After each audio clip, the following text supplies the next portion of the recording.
Saudi আরবে ঘুষ, দুর্নীতি, ক্ষমতার অপব্যবহার ও অর্থ পাচারের অভিযোগে ১৩৯ সরকারি কর্মকর্তাকে গ্রেফতার করা হয়েছে। বিভিন্ন সরকারি অফিসে পরিদর্শন ও যাচাই বাছাই শেষে সৌদি তদারকি ও দুর্নীতি দমন কর্তৃপক্ষ এই গ্রেফতার অভিযান চালায়।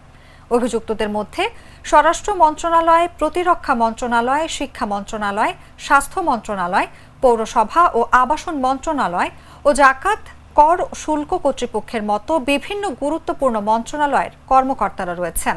এর আগে পরিদর্শনের পর ৩৮০ জন সন্দেহভাজন ব্যক্তির বিরুদ্ধে ফৌজদারি মামলা হয়। দুর্নীতি দমন কর্তৃপক্ষ সরকারি তহবিল রক্ষা ও ক্ষমতার অপব্যবহার রোধ করতে সরকারি ও বেসরকারি প্রতিষ্ঠানে এই তদারকি অব্যাহত রাখার কথা জানিয়েছে।